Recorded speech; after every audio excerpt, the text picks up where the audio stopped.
Students, today I am going to explain you some non-infectious disease. Non-infectious disease.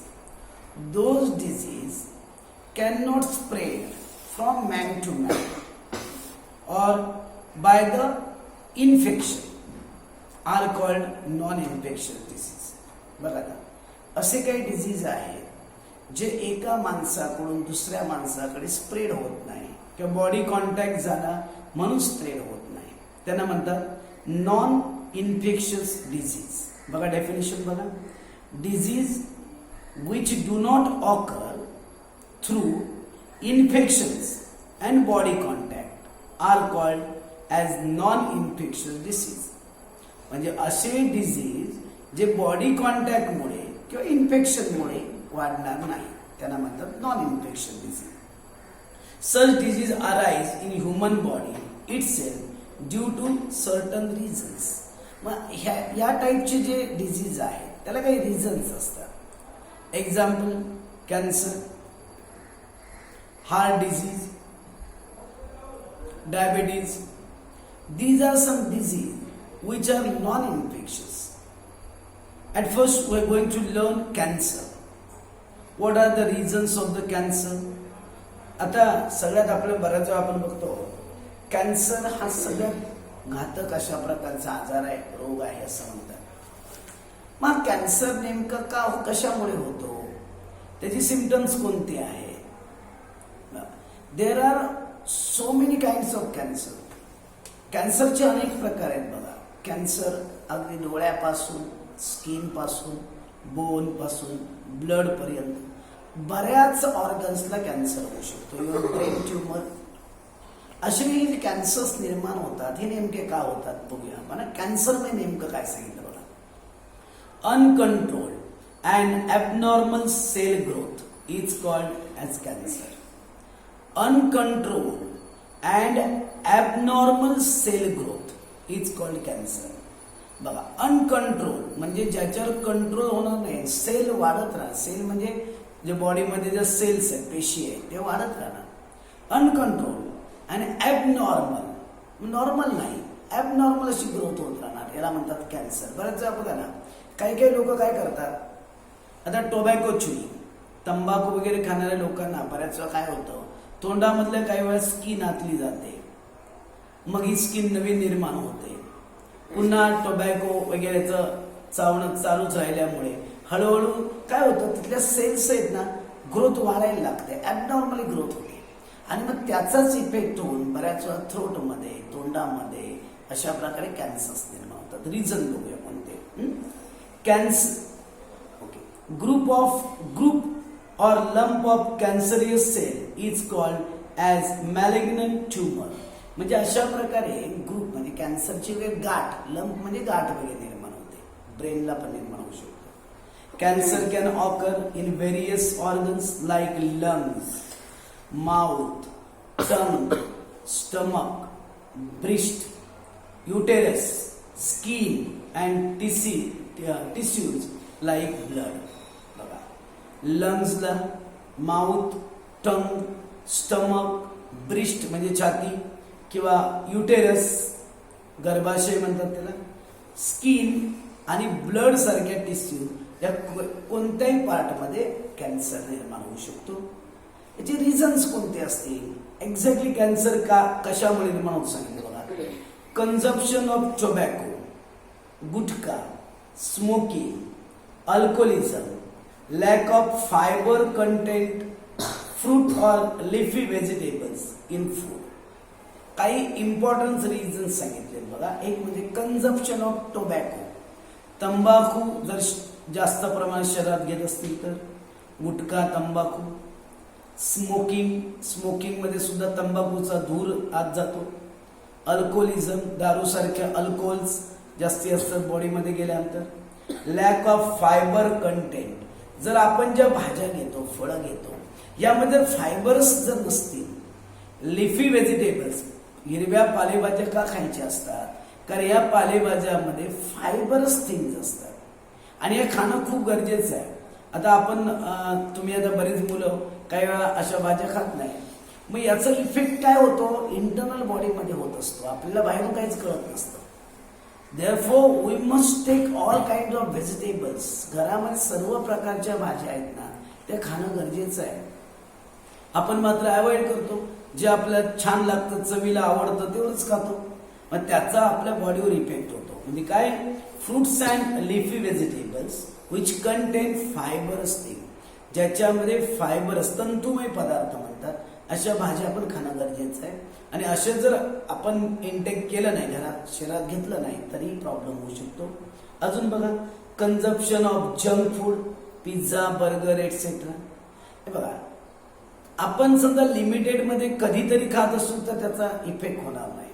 पण आपण त्याची frequency वाढवली, pizza, burger यासारख्या पदार्थांमधून, हे जंक फूड म्हणतो याला, मग अशा पदार्थामुळे सुद्धा बॉडीमध्ये, इंटेस्टाईनमध्ये, इतर कुठल्या बॉडी पार्टमध्ये कॅन्सर निर्माण होऊ शकतो. Okay, some of the many possible reasons.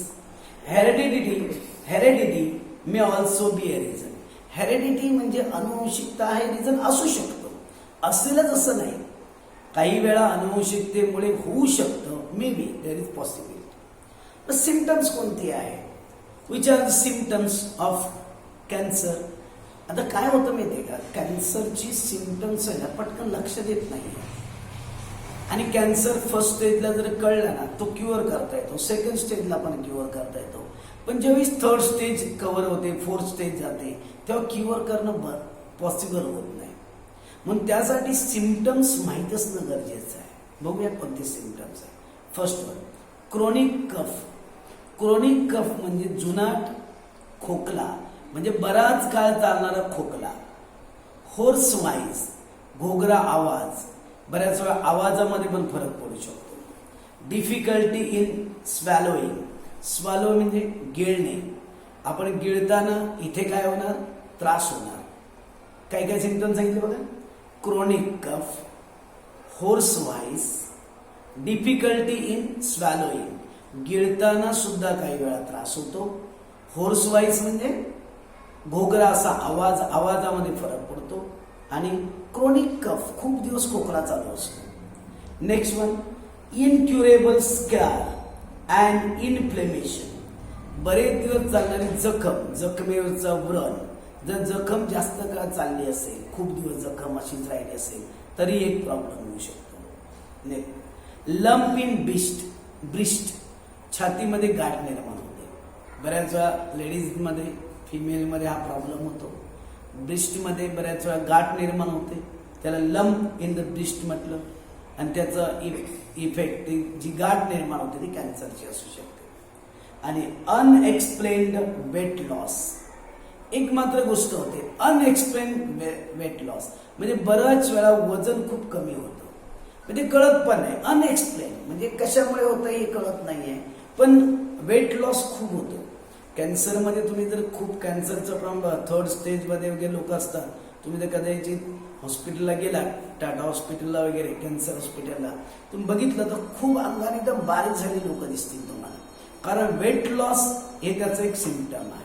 So these are the symptoms.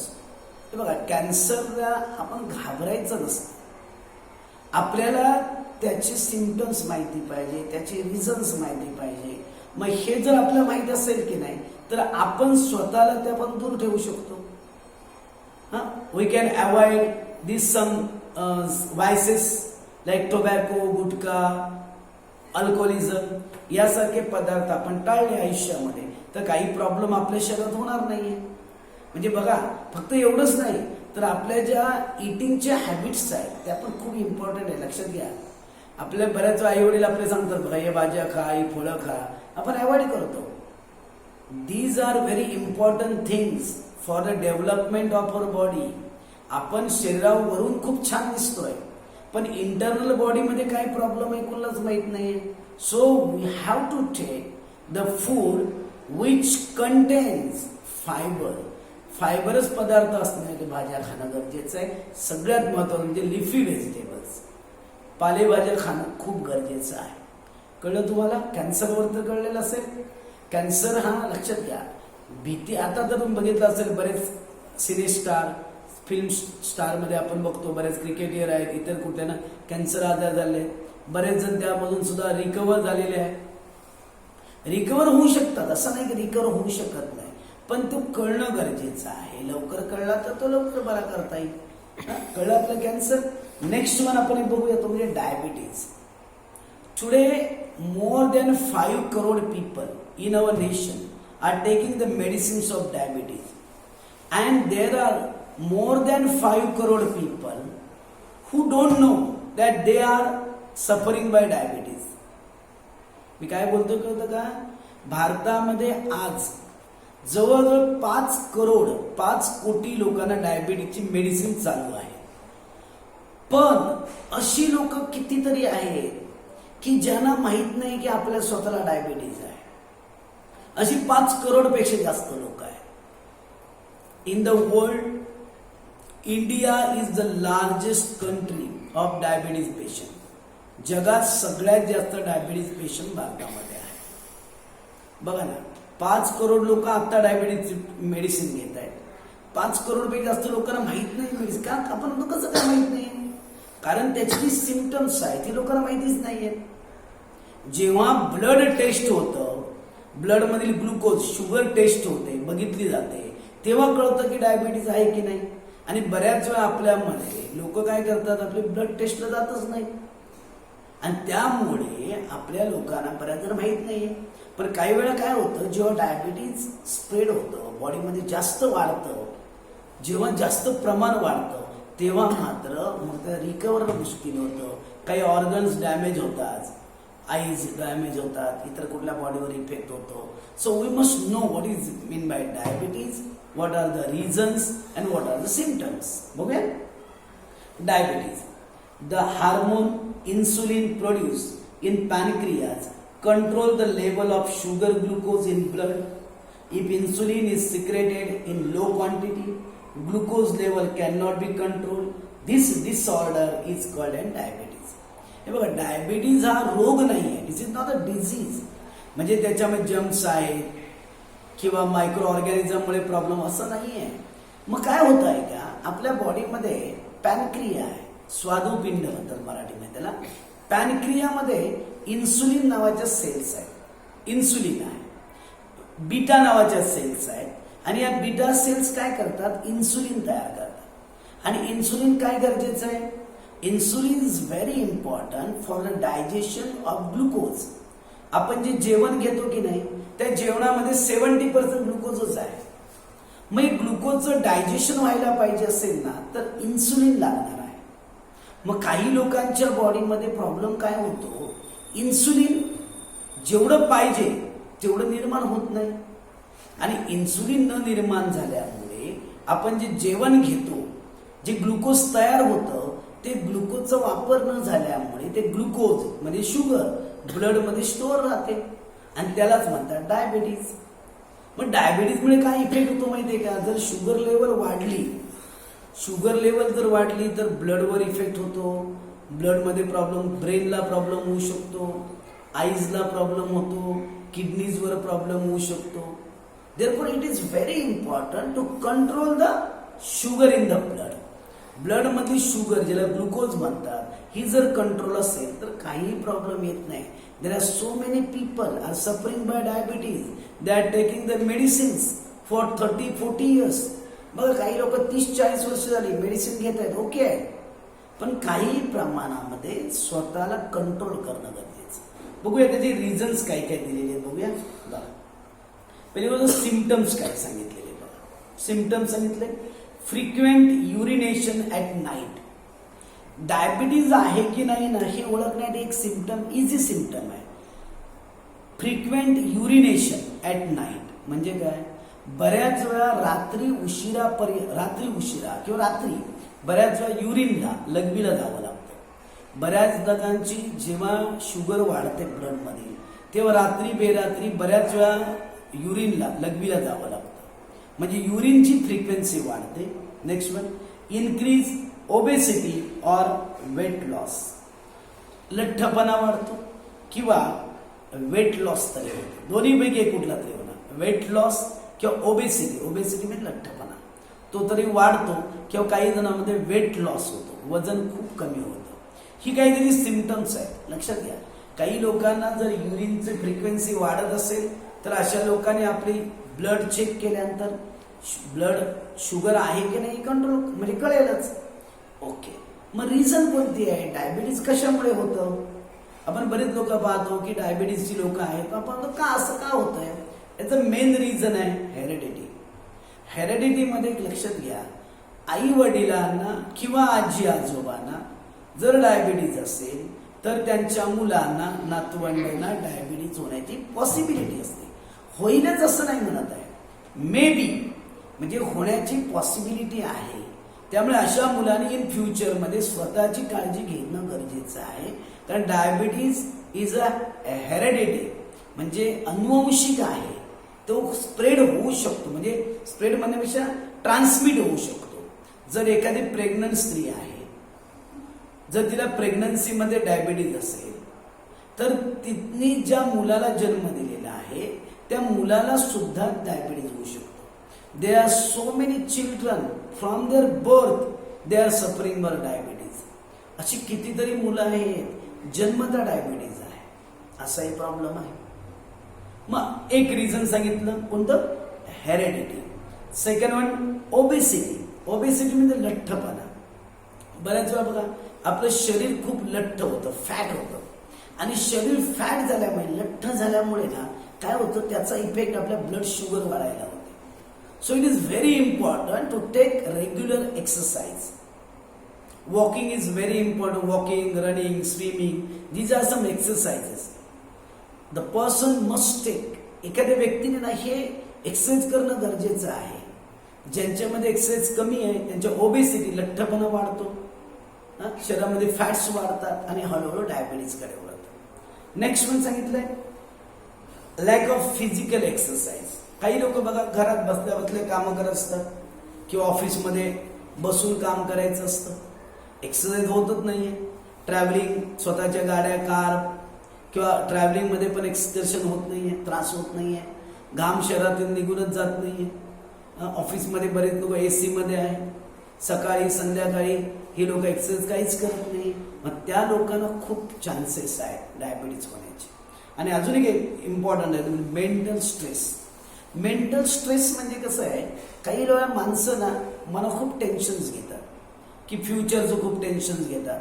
असं म्हणतात बघा, सर्व प्राण्यांमध्ये एकच असा प्राणी आहे जो आपल्या फ्युचरची काळजी करतो, तो म्हणजे माणूस. बघा बाकी कुठले प्राणी तुम्ही बघितले फ्युचरची काळजी करते? एखादा टायगर, एक वाघ आहे, आज समजा त्याने शिकार केली, उद्या मला शिकार मिळेल की नाही याचं त्याला काही टेन्शन नाही. आज मिळालं खाऊन मोकळा होतो, उद्या काय होणार ह्याचा विचार नाही करत. पण माणूस तसं नाही करत. आपण बघा बऱ्याच वेळा टेन्शन्स असतं. काही ना इकॉनॉमिकल टेन्शन, पैशाचं टेन्शन आहे, घर कसं चालवायचं टेन्शन्स आहे. काही स्टुडंट्स आहेत त्यांना अभ्यासाचं टेन्शन आहे, बरेच टेन्शन्स आहेत. घरामध्ये काय बऱ्याच वेळा काही क्लॅश, काही संघर्ष, वादविवाद होतात. ह्या सगळ्या गोष्टी प्रॉब्लेमॅटिक असतात. मग त्यामुळे टेन्शन्समुळे सुद्धा शुगर, ब्लड शुगर वाढू शकते. These are the symptoms of reasons of diabetes. बघा डायबिटीजचे रिझन्स आहेत बघा, heredity, obesity, lack of physical exercise and mental stress.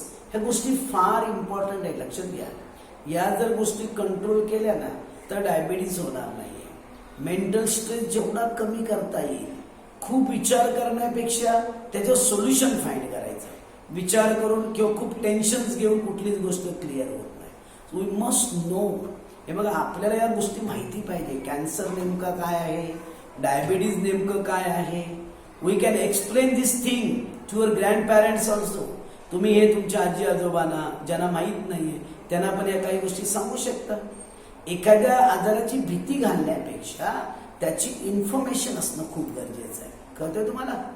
Okay, next एक टॉपिक अजून एक घेऊया आपण. तो म्हणजे हार्ट डिझीज. आपण पाहतो बघा बरीच लोक हार्ट डिझीजचा प्रॉब्लेम बऱ्याच लोकांना अटॅक येतो. काही म्हणतात माझा एन्जिओप्लास्टी झाली, एन्जिओग्राफी करायची नाही. बऱ्याच वेळा काही लोकांना ओपन हार्ट सर्जरी करावी लागते. काही लोकांना हार्ट ट्रान्सप्लांट, आता तर हे पण नवीन सिस्टीम, तर हार्ट ट्रान्सप्लांट एखादी व्यक्ती जर डेथ झालं आणि काही मिनिटाच्या आत जर त्या व्यक्तीचं हार्ट दुसऱ्या व्यक्तीला बसवता आलं तर ती व्यक्ती जिवंत राहू शकते, जिला प्रॉब्लेम आहे अशा व्यक्तीला सुद्धा. बघा, कारण माणूस मेल्यानंतर सुद्धा त्याचे काही ऑर्गन्स आहेत ना ते वापरता येऊ शकतात. आईज आहे, लंग्स आहे, हार्ट आहे, किडनीज आहे, ह्या असे काही बॉडी ऑर्गन्स आहेत. They are so useful. Therefore you know that so many people donate there body organs. काही लोक बघा आपलं मृत्यूपत्र ज्याला विल म्हणतात त्यामध्ये लिहून ठेवतात की माझ्या मृत्यूनंतर माझ्या शरीराचे जे ऑर्गन्स आहेत ते डोनेट करा, ज्यांना गरज आहे त्यांना द्या आणि नंतर माझ्यावर विधी करा. काय हरकत नाही, कारण माणूस मेल्यानंतर त्याचे ऑर्गन्स असे तर आपण जाळून तरी टाकणार किंवा दफन करणार आहोत, मग त्यापेक्षा कुणाला तरी वापरता येतील. म्हणून माहिती पाहिजे आपल्याला हार्ट डिझीज मध्ये एक लक्षात घ्यायचंही बरीच कारणं आहेत. एक्झॅक्टली कारणं कोणती आहेत बघूया.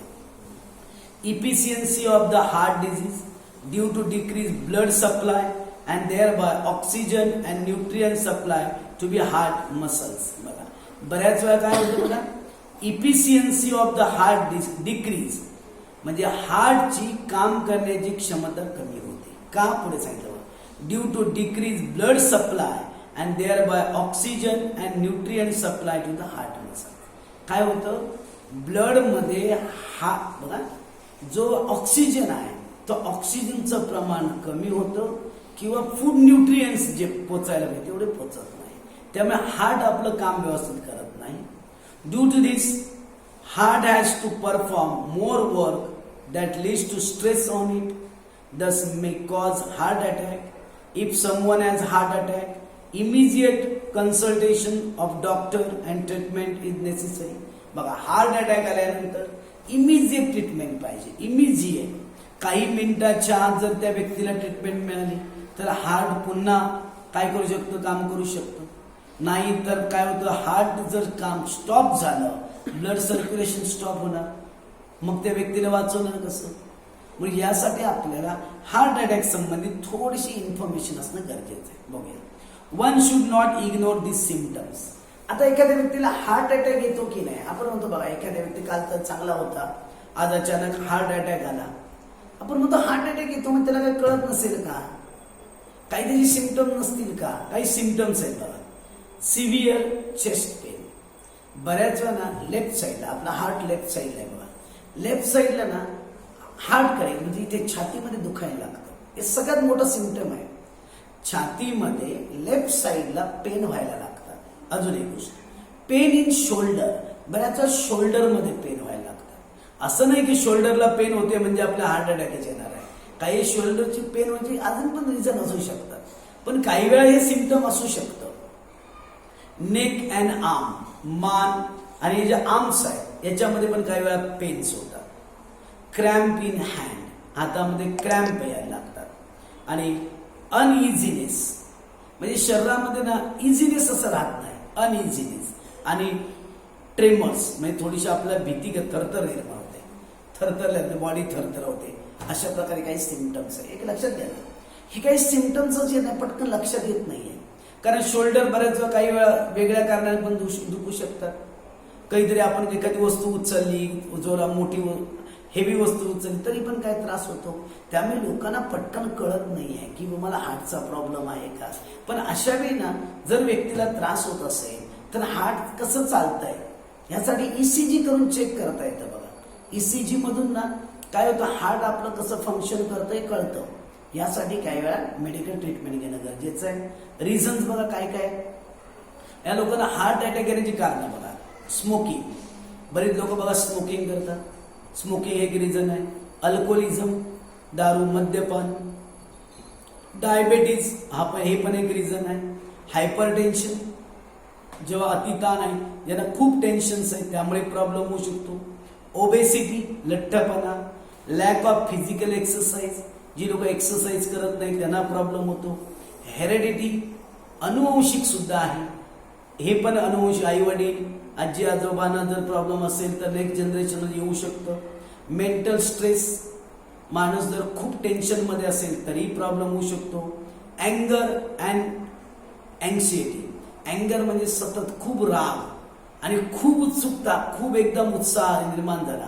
तुम्ही बघा बऱ्याच वेळा लोक खूप रागाच्या भरात एकदम एखादी गोष्ट खूप रागात असतात आणि कधी कधी त्यावेळी पण अटॅक येतो. ही काही रिझन्स आहेत त्याची. त्यामुळे ना प्रत्येक माणसाने आपल्या बॉडी जर व्यवस्थित राहायला पाहिजे असेल तर ह्या काही गोष्टीकडे लक्ष दिलं पाहिजे. काही चार्ट दिलाय बघा. चार्ट मध्ये दिलाय बघा हार्ट डिझीज. हार्ट डिझीजशी रिलेट असणारे कोणते बघा सांगितले. Angioplasty, bypass surgery, open heart surgery. Bypass surgery आणि ओपन हार्ट सर्जरी ही हार्टची सर्जरी आहे, शस्त्रक्रिया ऑपरेशन करतात. Installation of pacemaker. हार्टचं फंक्शन व्यवस्थित चालत नसेल तर एक मशीन सारखा पार्ट आहे जो हार्टच्या बाजूला बसवतात, त्याला पेसमेकर म्हणतात. अजून एक सांगितलं का, इन्स्टॉलेशन ऑफ स्टेन्स. म्हणजे काही वेळा ब्लड शरीरामध्ये काय होतं, ब्लड पुढे सर्क्युलेट होत नाहीये, साठून राहतं. बऱ्याच वेळा त्याच्यामध्ये कोलेस्टेरॉल वगैरे असतं, तेव्हा तिथे ना स्ट्रेन स्प्रिंग सारखा भाग टाकतात, तो एक पार्ट आहे. आणि हार्ट ट्रान्सप्लांट म्हणजे हार्ट काय करता येतं, दुसऱ्याला बदलता येतं. डेथ झालेल्या व्यक्तीचा हार्ट दुसऱ्याला बसवता येतं. या काही हार्ट डिझीजशी रिलेटेड असणाऱ्या काही गोष्टी दिल्या आहेत. कळतंय बघा. टेक्स्टबुक पण व्यवस्थित वाचा, तुम्हाला या गोष्टी नक्कीच कळतील. ओके.